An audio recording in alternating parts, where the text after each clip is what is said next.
Hello' everyone, আশা কৰোঁ আপোনালোকে ভালে মানে আছে। আজি আমি এডিআৰ মেথছ প্ৰেক্টিছ ছেট 3 আজি আমি আৰম্ভ কৰিম। চ' বলক যিহেতু পলম নকৰাকৈ আমি আৰম্ভ কৰোঁ। চ' প্ৰথম কুৱেশ্যন কৈছে, হাউ ফাৰ will the tip of the 2 cm long minute hand of A clock move in 45 minutes. Suppose এইটো ক্লক হয়, ইয়াৰ এটা মিনিট হেণ্ড থাকে আৰু এটা আৱাৰ হেণ্ড থাকে, ঠিক আছে।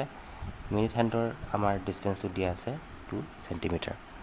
চ' এই 2 cm কি কৰিব, 45 মানে মিনিটত কিমান ডিষ্টেঞ্চ কভাৰ কৰিব এইটো সুধিছে, ঠিক আছে। 45 মিনিটত ই কিমান ডিষ্টেঞ্চ কভাৰ কৰিব এইটো আমাক সুধিছে, ঠিক আছে। চ' আমি কি জানো, ছাপ'জ যদি এইটো চাৰ্কল হয়, চাৰ্কলৰ তেনেকুৱা যদি থাকে, এই ছাইডটো কি কয়, এই ছাইডটো আমি কি জানো, আৰ্ক লেন্থ বুলি আমি জানো, আৰ্ক লেন্থ। এই ছাইডটো আমি কি কয়, আৰ্ক লেন্থ বুলি আমি জানো, ঠিক আছে। চ' আৰ্ক লেন্থৰ ফৰ্মুলা আমি কি জানো, arc length is equal to r into theta, ঠিক আছে। আৰটো হৈছে চাৰ্কলৰ ৰেডিয়াছ, ঠিক আছে।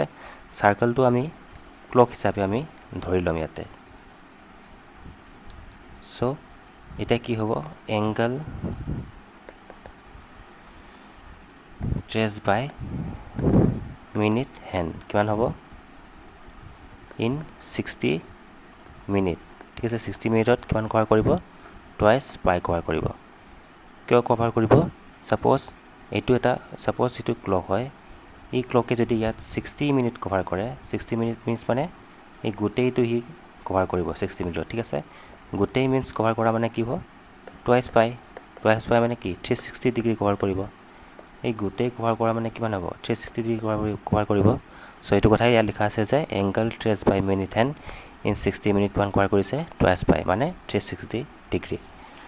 চ' again angle traced by minute hand in 45 minute, এই 45 মিনিটটো লিখিব লাগিব। 45 মিনিটত ই কিমান কভাৰ কৰিব, টুৱাইচ পাই বাই এই 60টো আমি তলত আনি দিম আৰু এইটো 45টো আমি মাল্টিপ্লাই কৰি দিম, ঠিক আছে। এতিয়া আমি এইটো কাটাকাটি কৰিম, 5 ডিভাইড কৰি দিওঁ, 5 12 60, 5 9 গুণ 45, ঠিক আছে। এইটো আকৌ 3 ডিভাইড কৰি দিওঁ, 3 3 জাৰ 9, 3 4 জাৰ 12, ঠিক আছে। এইটো আকৌ 2 4 ডিভাইড কৰি দিম, 2 2 জাৰ 4। চ' ওপৰত কি থাকি গ'ল, 3 পাই বাই 2। তাৰমানে 45 মিনিটত ই 3 পাই বাই 2 এংগল কভাৰ কৰিছে, এইটো আমাক কৈছে। চ' এতিয়া আমি কি কৰিম, এতিয়া আমি ফৰ্মুলাটো লিখিম যে আৰ্ক লেন্থৰ ফৰ্মুলাটো কি আছিলে, আৰ ইনটু থিটা, ঠিক আছে। থিটা আমাক কিমান লাগিছে, 3 পাই বাই 2, 3 পাই বাই 2 ওলাই গ'ল, ঠিক আছে। আৰু ৰেডিয়াছ কিমান দিয়া আছে আমাৰ ইয়াত, 2 চেণ্টিমিটাৰ, ঠিক আছে। 2 চেণ্টিমিটাৰ, চ' 2 চেণ্টিমিটাৰ ইয়াতে লিখিলোঁ। চ' 2 2 কটা গ'ল, কিমান থাকি গ'ল, 3 পাই। চ' আৰ্কৰ লেন্থ কিমান হৈছে, 3 পাই। ইয়াৰ অপশ্যন নম্বৰ বিটো হ'ব আমাৰ correct answer.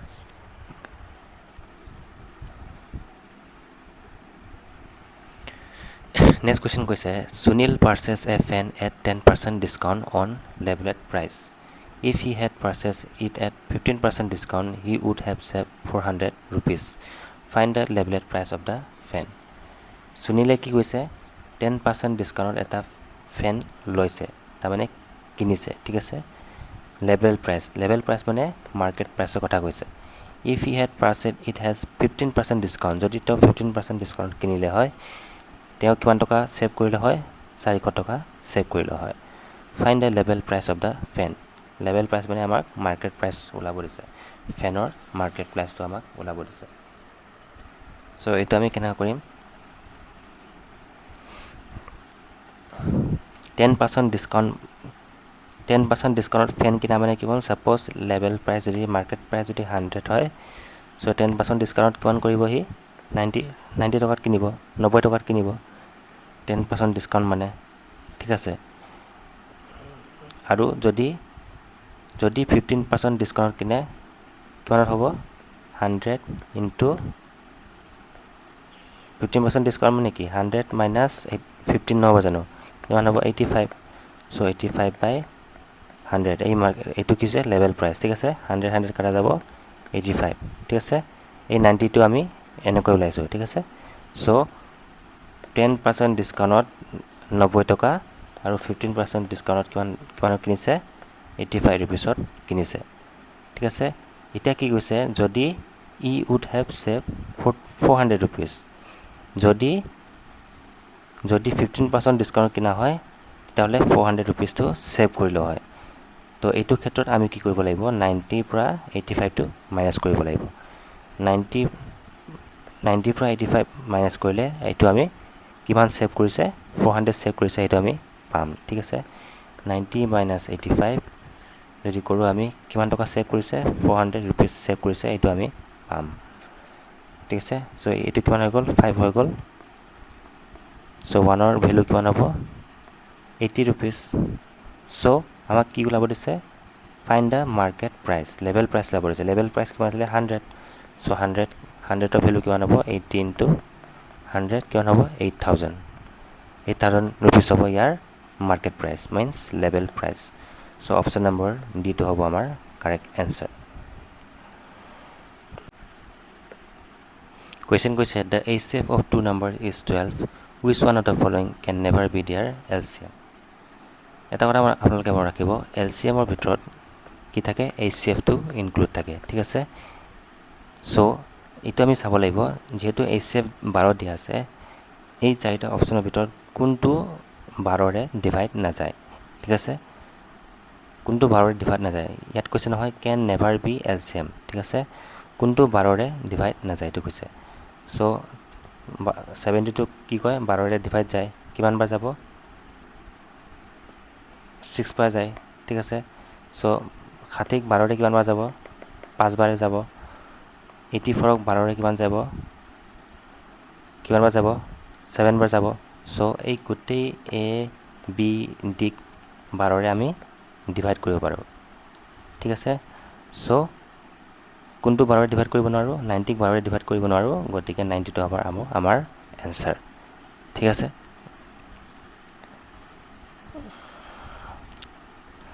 Next question A dishonest merchant sells goods at 12.5% loss on the cost price but uses 28 gram weight instead of 36 gram what is his percentage profit or loss এটা dishonest merchant আছে যোনে কি কৰিছে গুডছক 12.5%ত লছত বিক্ৰী কৰে ঠিক আছে তাৰমানে কিনিছে ঠিক আছে but uses 28 gram weight instead of 36 gram but কি কৰিছে 36ৰ জেগাত 28 গ্ৰাম মিনছ 36ৰ জেগাত 28 গ্ৰামটো মানে তেওঁ ৱেট কৰিছে ঠিক আছে ইউজ কৰিছে ৱেটটো ইউজ কৰিছে so' what is the percentage profit or loss তো ইয়াৰ পাৰ্চেণ্টেজ প্ৰফিট অৰ লছ আমাক ওলাব দিছে চ' এই কুৱেশ্যনটো আমি কেনেকৈ কৰিম 12.5% মানে আপোনালোকে মনত ৰাখিব 1/8 হয় ঠিক আছে 12.5% মানে 1/8 চ' এতিয়া আমি লিখিম কষ্ট প্ৰাইচ চেলিং প্ৰাইচ ঠিক আছে যদি কষ্ট প্ৰাইচ 8 হয় তো চেলিং প্ৰাইচ কিমান হ'ব যদি কষ্ট প্ৰাইচ 8 হয় চেলিং প্ৰাইচ আমাৰ কি হ'ব 7 হ'ব কিয় 7 হ'ব বিকজ ইয়াৰ লছ কৈছে লছ মানে 1 minus 1/8 কৰিব লাগিব লছ মানে মাইনাছ হ'ব লাগিব চ' এইটো ওপৰত কিমান হ'ব 7 তলত মানে 8 তাৰমানে এইটো কষ্ট প্ৰাইচ হ'ব এইটো কি হ'ব চেলিং প্ৰাইচ হৈ যাব ঠিক আছে এতিয়া আমাক কি কৰিছে ৱেটটো কি কৈছে ৱেটটো 36 আছিলে বাট কি কৰিছে 36 লিখিব লাগিছে বাট 28 আমি ই ইউজ কৰিছে ঠিক আছে এইটো ৱেট হয় বাট এটা কথা আমি জানো weight always inversely proportional to price ঠিক আছে ৱেটটো always inversely proportional to price হ'ব এই ক্ষেত্ৰত আমি প্ৰাইচটো লিখিব লাগিব ইয়াতে ৱেট লিখিলে নহ'ব চ' প্ৰাইচটো লিখিব হ'লে এতিয়া কি কৰিব লাগিব এইটো ইনভাৰ্চ হ'ব তাৰমানে 28টো ইয়াত আহি যাব আৰু 36টো ইয়াত আহি যাব ইনভাৰ্চলি হৈ গ'ল চ' এইটো আমি কি কৰোঁ এতিয়া আমি কাটি দিওঁ 4 দি যাব 4 7 জাৰ 36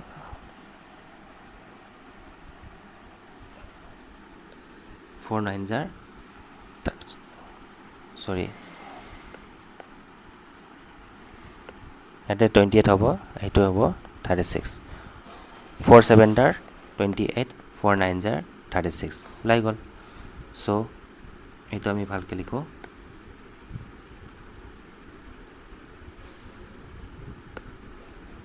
এইটো 8 7, এইটো কি ওলাই গ'ল তলত 7 9, ঠিক আছে।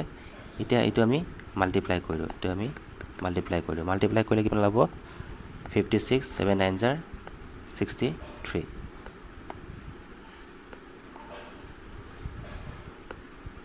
চ' এতিয়া এইটো কি হ'ব, এইটো কষ্ট প্ৰাইচ হ'ব, এইটো আমাৰ চেলিং প্ৰাইচ হ'ব।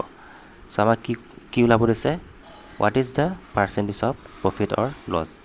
চেলিং প্ৰাইচ 63 আছে, কষ্ট প্ৰাইচ 56 হৈ গ'ল, তাৰমানে এইটো কি হৈ গ'ল প্ৰফিট হৈ গ'ল। চ' প্ৰফিট পাৰ্চেণ্টেজটো কি হ'ব, চেলিং প্ৰাইচ মাইনাছ কষ্ট প্ৰাইচ ডিভাইডেড বাই কষ্ট প্ৰাইচ ইনটু 100%, ঠিক আছে। চেলিং প্ৰাইচ কিমান হ'ব 63 আৰু কষ্ট প্ৰাইচ কিমান হ'ব 56, আৰু তলত কষ্ট প্ৰাইচটো লিখিব লাগিব 56 ইনটু 100%, ঠিক আছে। এইটো কৰিলে কি হ'ব, ওপৰত 7 হ'ব, তলত 56 হ'ব ইনটু 100%, তলত 7ৰে 56ক 8 বাৰ যাব, ঠিক আছে। চ' এইটো কেলকুলেশ্যন কৰিলে 12.5% কি হ'ব গেইন ওলাব, ঠিক আছে, 12.5% গেইন ওলাব। চ' ইয়াৰ কাৰেক্ট আনচাৰটো কি হ'ব, option number B. Next question কৈছে, 2 circles touches each other externally at P. Suppose দুটা চাৰ্কল আছে, এইটো এটা চাৰ্কল, এইটো এটা চাৰ্কল এক্সটাৰ্নেলি এট পি, তাৰমানে পিত মানে বহিৰাগৰভাৱে এইটো কাটিছে, তাৰমানে পিত কাটিছে এইটো, ঠিক আছে। এতিয়া কি কৈছে, A B is the direct common tangent to the 2 circles. Suppose 2 circleৰ এ বিটো ডাইৰেক্ট কমন টেনজেণ্ট মানে এইটো এনেকৈ, ঠিক আছে। তো এ এইটো বি কৈছে, A and B are 2 points contact, ঠিক আছে। এতিয়া কি কৈছে পি এ বি, পি এইটো পি এ বি এইটো পি এ বি হৈ গ'ল। পি এ বি আমাক কিমান দিয়া আছে, এইটো 40 দিয়া আছে, ঠিক আছে 40। আমাক এতিয়া কি ওলাব দিছে, এ বি পি, এইটো ওলাব দিছে, এ বি পি ওলাব দিছে, ঠিক আছে। এতিয়া আমি কি জানো, যদি দুটা চাৰ্কেল থাকে, যদি ইয়াত টেনজেণ্ট থাকে, এইটো যদি এনেকৈ হয় তেতিয়াহ'লে এই ছাইডটো কি হ'ব, এই ছাইডটো আমি সদায় 90 বুলি ধৰিব লাগিব, ঠিক আছে। এই ছাইডটো সদায় আমি 90 বুলি ধৰিব লাগিব, য'ত দুটা পইণ্ট কণ্টেক্ট হৈছে চাৰ্কলৰ, ঠিক আছে। চ' এইটো কিমান হ'ব, এইটো 90 ডিগ্ৰী। যদি এইটো 90 ডিগ্ৰী হয়, এইটো 40 ডিগ্ৰী হয়, ট্ৰাইংগলৰ তিনিটা ছাইডৰ এডিশ্যন কিমান হয়, অলৱেজ 180 ডিগ্ৰী হয়, ঠিক আছে। চ' 90 প্লাছ 40 প্লাছ এইটো ছাপ'জ কিমান হ'ব, A B P equal to always কি হ'ব 180 ডিগ্ৰী হ'ব, ঠিক আছে। চ' এইটো কিমান হ'ব, A B P 180 degree minus এইটো কিমান হ'ব 90 প্লাছ 40 কিমান হ'ব 130, চ' কিমান হ'ব এইটো 50 ডিগ্ৰী, ঠিক আছে। 50 ডিগ্ৰী হ'ব আমাৰ correct answer, so' option number C. Next question, the mean proportion of 169 and 144.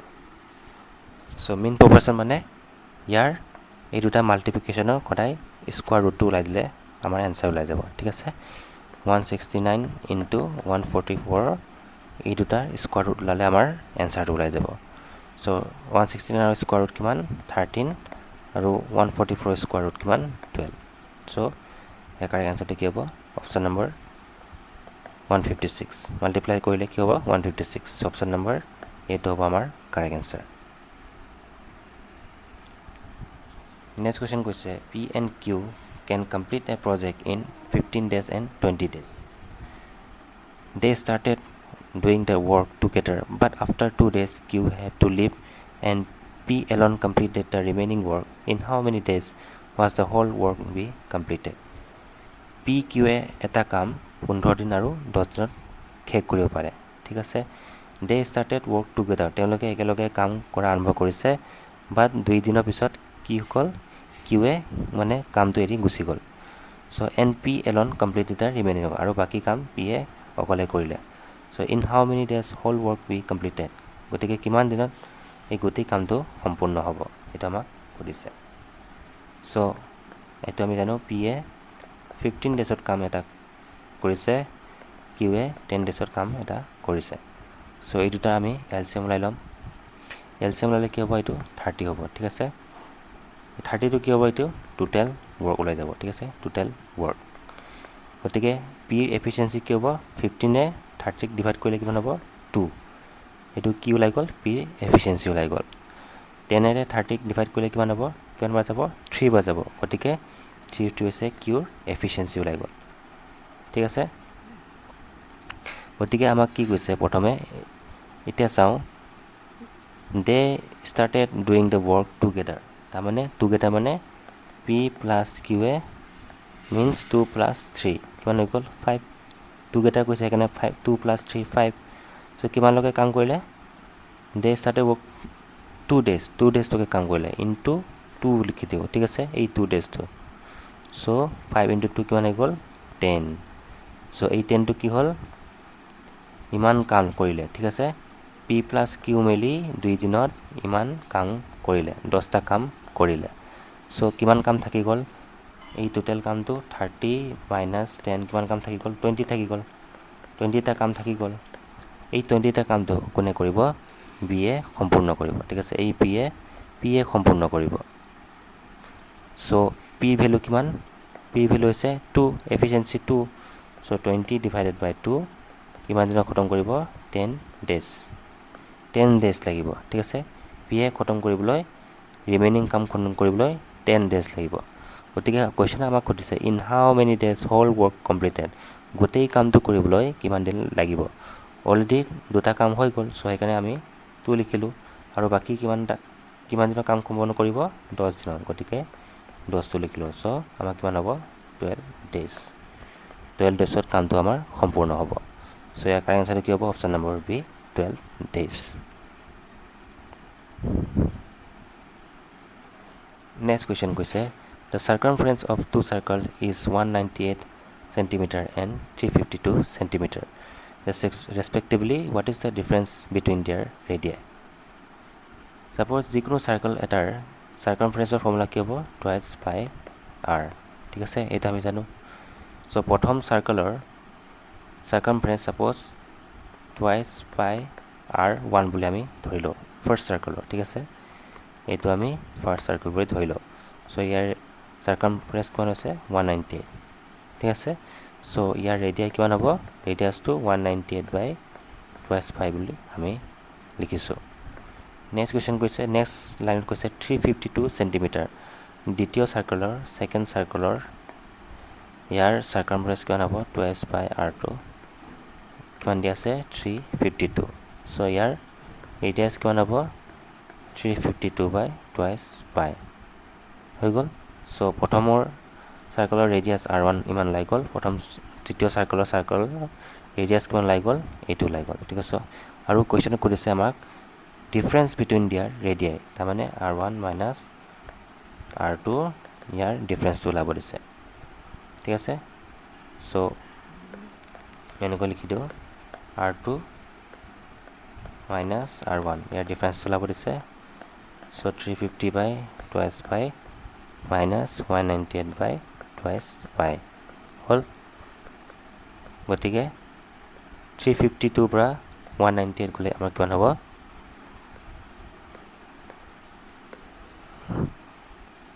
4, ওপৰত কিমান থাকিব, 54, ঠিক আছে। তলত কিমান থাকিব, 2 × পাইৰ ভেলু কিমান, 22/7, 7টোৰ ওপৰত গুচি যাব, ঠিক আছে। চ' এইটো 150 হ'ব, 154 হ'ব। 22 দি 154 কিমান বাৰ যাব, 7 বাৰ কাটি যাব, ঠিক আছে। চ' ওপৰত কিমান থাকি গ'ল, 49/2। চ' 49/2 যদি ডিভাইড কৰোঁ আমাৰ কি ওলাব, 24.5 আমাৰ এনচাৰ ওলাব, ঠিক আছে, 24.5 centimeter। চ' ইয়াৰ কাৰেক্ট এনচাৰটো কি হ'ব, option number D, 24.5 centimeter। Next question, এইটো কুৱেশ্যনটো এনেকুৱা হয়, 17 cube plus 7 to the power cube 7 তলত লিখা আছে 17 স্কোৱাৰ প্লাছ 7 স্কোৱাৰ মাইনাছ কে যদি হয় এইটো ইকুৱেল টু 24 চ' ইয়াতে আমাক কেৰ ভেলু ওলাব দিছে ঠিক আছে চ' এতিয়া আমি কি কৰিম এই বস্তুটো আমি ক্ৰছ মাল্টিপ্লাই কৰি দিম 24 ইনটু 17 সৰি এটা অলপ ধুনীয়াকৈ লিখি দিওঁ 24 ইনটু এইটো এফলে ক্ৰছ মাল্টিপ্লিকেশ্যন হৈ যাব 17 স্কোৱাৰ 7 প্লাছ 7 স্কোৱাৰ মাইনাছ কে ঠিক আছে এতিয়া আমি এইটো ফৰ্মুলা লগাই দিম ঠিক আছে এ কিউব প্লাছ বি কিউবৰ ফৰ্মুলা লগাই দিম এইটো এ ধৰিম এইটো বি ধৰিম চ' এ কিউব প্লাছ বি কিউবৰ ফৰ্মুলা কি আছিলে A plus B into a square minus A B plus B square চ' এইটো ফৰ্মুলাটো আমি লগাই দিম চ' 17 প্লাছ 7 এ স্কোৱাৰ মানে 17 square minus 17 into 7 plus B square মানে 7 স্কোৱাৰ ঠিক আছে চ' এইটো কিমান হ'ব 24 হ'ব আৰু 17 স্কোৱাৰ প্লাছ 7 স্কোৱাৰ এইটো আমি এনেকৈ লিখিব পাৰোঁ 7.7 24 17 স্কোৱাৰ প্লাছ 7 স্কোৱাৰ মাইনাছ কে এতিয়া আমি কি কৰিম এই দুটা কম্পেৰিজন কৰিম এইটো আৰু এইটো আমি কম্পেৰিজন কৰিম ঠিক আছে কম্পেৰিজন কৰোঁতে কি ওলাব 24 মিলি আছে ঠিক আছে 17 মিলি আছে কে 7 স্কোৱাৰ মিলি আছে গতিকে আমাৰ এতিয়া যদি 17.5 হয় ইয়াতে কি হ'ব কে ভেলু তো কে হ'ব কে ভেলু কি হ'ব 17.5 হ'ব ঠিক আছে যেটো এইটো কম্পেৰিজন কৰিছোঁ গতিকে এইটো মিলিছে এইটো মিলিব লাগিব এইটো মিলিব লাগিব গতিকে অবভিয়াছলি এইটো আৰু এইটো মিলিব লাগিব চ' কে ইজ ইকুৱেল টু আমাৰ কিমান লাগিব 17.7 চ' ইয়াৰ কাৰেক্ট আনচাৰটো কি হ'ব 17.7 মানে কি 17 নহয় এইটো একচুৱেলি মাল্টিপ্লাই হয় ঠিক আছে মাল্টিপ্লাই হয় 17.7 মানে একচুৱেলি মাল্টিপ্লাই হয় চ' মাল্টিপ্লাই কৰিলে আমাৰ কি ওলাব 119 ঠিক আছে চ' ইয়াৰ কাৰেক্ট আনচাৰটো কি হ'ব অপশ্যন নম্বৰ এ 119